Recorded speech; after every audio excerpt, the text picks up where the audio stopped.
ಹರಿ ಓಂ. ವಿಷ್ಣು ಸಹಸ್ರನಾಮದ 3ನೇ ಪದದ ಅರ್ಥ. ಧ್ಯಾನ ಸ್ವರೂಪಿ ಯೋಗವನ್ನು ತಿಳಿದ ಮಹಾನುಭಾವರಿಗೆ ನಾಯಕನು, ಪ್ರಕೃತಿ ಜೀವಾತ್ಮದ ಸ್ವಾಮಿ, ನರಸಿಂಹ ಅವತಾರದ ರೂಪ, ಸದಾ ಲಕ್ಷ್ಮಿಯೊಂದಿಗೆ ಇರುವವನು, ಸುಂದರ ಕೇಶವುಳ್ಳವನು, ಪುರುಷೋತ್ತಮನು, ಪರಮಪುರುಷ. ಹರಿ ಓಂ. ಹರಿ ಓಂ.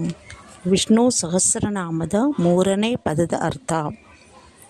ಧ್ಯಾನ ಸ್ವರೂಪಿ ಯೋಗವನ್ನು ತಿಳಿದ ಮಹಾನುಭಾವರಿಗೆ ನಾಯಕನು, ಪ್ರಕೃತಿ ಜೀವಾತ್ಮದ ಸ್ವಾಮಿ, ನರಸಿಂಹ ಅವತಾರದ ರೂಪ, ಸದಾ ಲಕ್ಷ್ಮಿಯೊಂದಿಗೆ ಇರುವವನು, ಸುಂದರ ಕೇಶವುಳ್ಳವನು, ಪುರುಷೋತ್ತಮನು, ಪರಮಪುರುಷ. ಹರಿ ಓಂ. ಹರಿ ಓಂ. ವಿಷ್ಣು ಸಹಸ್ರನಾಮದ 3ನೇ ಪದದ ಅರ್ಥ.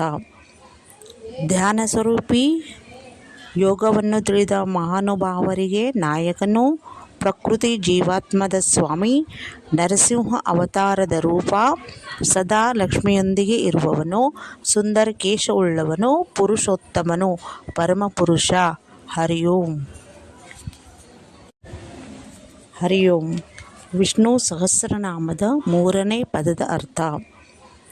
ಧ್ಯಾನ ಸ್ವರೂಪಿ ಯೋಗವನ್ನು ತಿಳಿದ ಮಹಾನುಭಾವರಿಗೆ ನಾಯಕನು, ಪ್ರಕೃತಿ ಜೀವಾತ್ಮದ ಸ್ವಾಮಿ, ನರಸಿಂಹ ಅವತಾರದ ರೂಪ, ಸದಾ ಲಕ್ಷ್ಮಿಯೊಂದಿಗೆ ಇರುವವನು, ಸುಂದರ ಕೇಶವುಳ್ಳವನು, ಪುರುಷೋತ್ತಮನು, ಪರಮಪುರುಷ. ಹರಿ ಓಂ.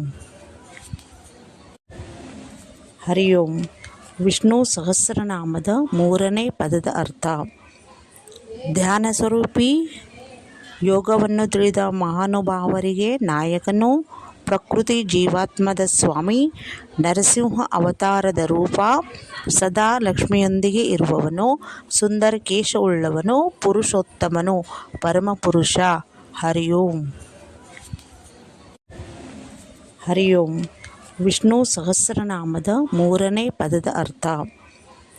ಧ್ಯಾನ ಸ್ವರೂಪಿ ಯೋಗವನ್ನು ತಿಳಿದ ಮಹಾನುಭಾವರಿಗೆ ನಾಯಕನು, ಪ್ರಕೃತಿ ಜೀವಾತ್ಮದ ಸ್ವಾಮಿ, ನರಸಿಂಹ ಅವತಾರದ ರೂಪ, ಸದಾ ಲಕ್ಷ್ಮಿಯೊಂದಿಗೆ ಇರುವವನು, ಸುಂದರ ಕೇಶವುಳ್ಳವನು, ಪುರುಷೋತ್ತಮನು, ಪರಮಪುರುಷ.